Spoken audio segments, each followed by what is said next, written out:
Hello everyone, I am Preeti Malviya. Welcome to Kids Club Digital Class. Last video में हमने resource के classification के बारे में पढ़ा था। एक क्लासिफिकेशन यहाँ पर और दिया गया है, classification based on stage of development. Means development की स्टेज के आधार पर हम किस प्रकार क्लासिफिकेशन कर सकते हैं। तो हम यहाँ पर टू टाइप में रिसोर्स को डिवाइड कर सकते हैं, actual resource and potential resource. Actual resource means वास्तविक संसाधन और पोटेंशियल रिसोर्स मीन्स संभावित संसाधन।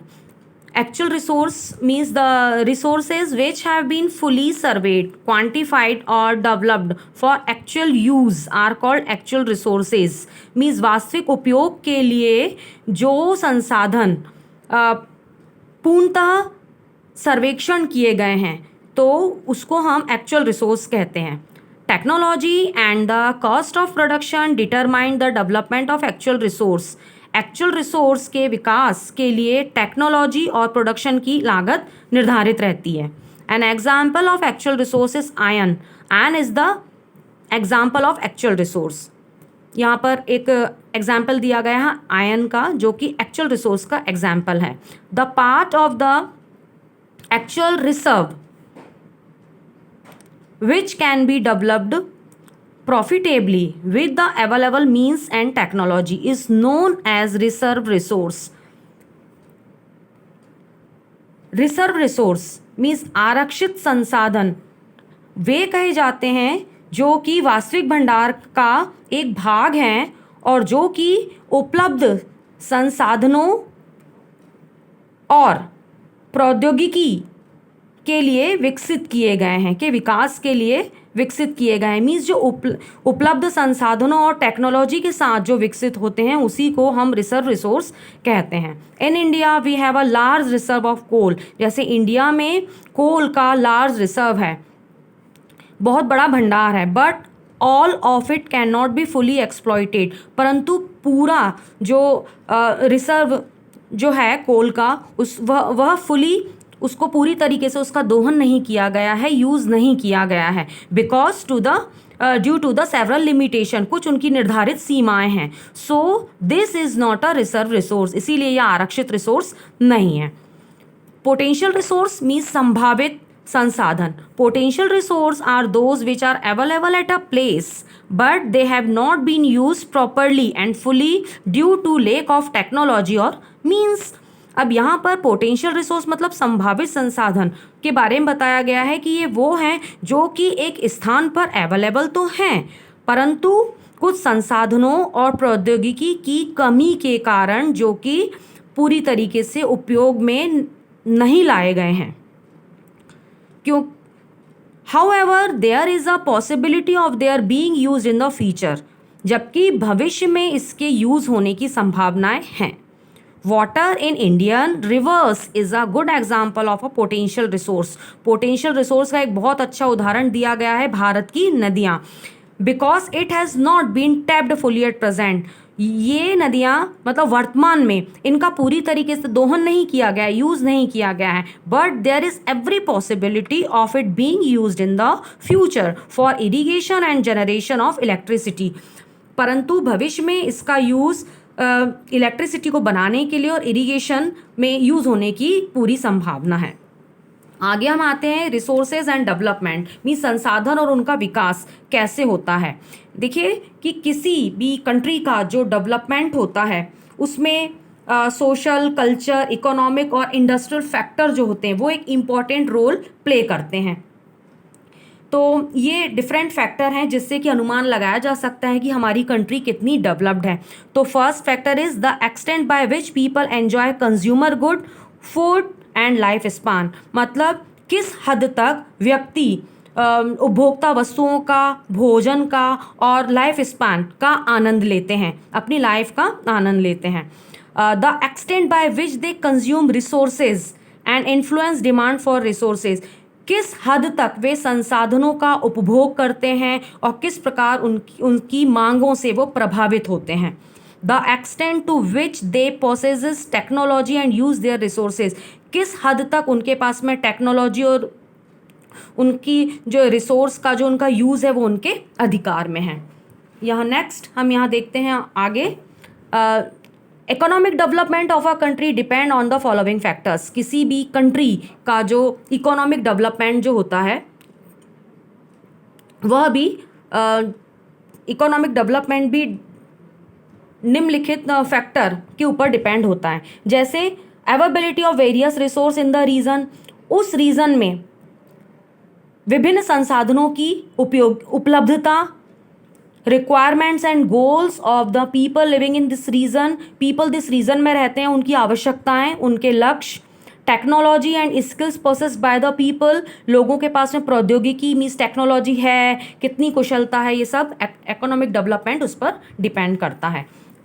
अब यहाँ पर हम आते हैं कि since distribution of resources varies not only from country to country but also from region to region within a country. अब यहाँ पर ये बताया गया है कि रिसोर्स का जो डिस्ट्रीब्यूशन है वो एक कंट्री से दूसरी कंट्री में ही डिफरेंट नहीं होता, बल्कि एक रीजन से दूसरे रीजन में भी वह डिफरेंट होता है। जैसे कि कहीं रिसोर्स कम है, कहीं रिसोर्स ज़्यादा है। जहाँ पर रिसोर्स का ज़्यादा यूज़ होता है वो कंट्री ज़्यादा डेवलप्ड होती हैं, विकसित होती हैं, और जहाँ पर हम रिसोर्स का कम यूज़ करते हैं वो कंट्री कम विकसित होती हैं। तो इस प्रकार यहाँ रिसोर्स का डिस्ट्रीब्यूशन होता है जो कि सभी कंट्री में और रीजन्स में एक जैसा नहीं है, ये डिफरेंट है। अब resources, there use and sustainable development, resources का यूज़ और उसका सतत विकास हम कैसे कर सकते हैं, इसके साथ में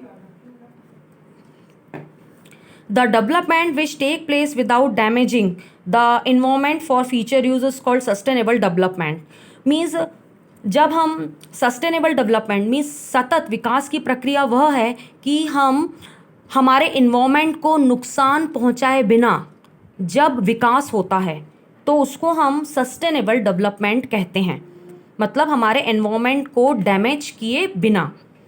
it does not affect the requirement of the future generations, आने वाली पीढ़ियों पर इसकी रिक्वायरमेंट का अफेक्ट नहीं पड़ता। Sustainable development include economic and social development along with environment protection. Sustainable development में इकोनॉमिक और सोशल डेवलपमेंट भी इंक्लूड होते हैं। इसके एनवायरमेंट प्रोटेक्शन के साथ में, इन्वायरमेंट प्रोटेक्शन के साथ ही इकोनॉमिक और सोशल डेवलपमेंट भी इंक्लूड होते हैं। Resource have to be use properly in order to sustainable development. For this the following method have to be observe. Sustainable development के यूज़ के लिए हम फॉलोइंग मेथड्स को यूज़ कर सकते हैं।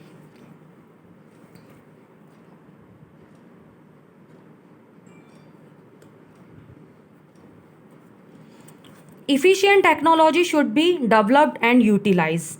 Means efficient technology, प्रौद्योगिकी उपयोग और विकसित होना चाहिए किसी भी ऑप्टिमल एप्लीकेशन रिसोर्स के उपयोग के लिए, अनुप्रयोग के लिए टेक्नोलॉजी विकसित और उपयोग होना चाहिए। Resource should be conserve, resource को हमको कंजर्व करके रखना चाहिए, सुरक्षित करके रखना चाहिए। Over use of a resource can result in its depletion in the future. और यदि किसी रिसोर्स का अगर हम ज़्यादा यूज़ कर लेते हैं, ओवर यूज़ करेंगे, तो उसका रिजल्ट यही होगा कि भविष्य में ये बर्बाद हो जाएंगे, नष्ट हो जाएंगे। Law and order situation is important for development. विकास के लिए कानून और व्यवस्था का होना भी बहुत ज़रूरी होता है। When there is a peace in a country the people feel free enough to concentrate on positive activity. जब किसी भी देश में शांति होती है तो सकारात्मक गतिविधियों पर ध्यान केंद्रित करने में व्यक्ति काफ़ी अपने आप को फ्री फील करता है। मतलब सकारात्मक गतिविधियों पर वह अपना ध्यान केंद्रित करता है। यहाँ पर knowledge should be disseminated among people so that resource can be used optimally। लोगों के बीच में ज्ञान का प्रसार भी होना चाहिए।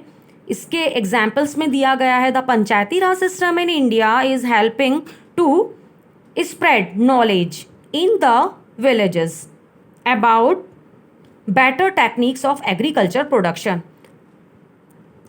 इंडिया में पंचायती राज सिस्टम की मदद से गांव में एग्रीकल्चर प्रोडक्शन की बहुत अच्छी प्रौद्योगिकी के लिए ज्ञान का प्रसार किया जा रहा है। Both domestic and international trade is important for distribution of resources and product from where they are found or manufactured. Means घरेलू और अंतर्राष्ट्रीय व्यापार भी रिसोर्स के डिस्ट्रीब्यूशन और प्रोडक्शन के लिए इम्पॉर्टेंट होते हैं, जहां वे हमको मिलते हैं और चीज़ें निर्मित की जाती हैं। Next is our and our children's future depend on our ability to maintain, preserve and sustain the life support system which nature has provided us.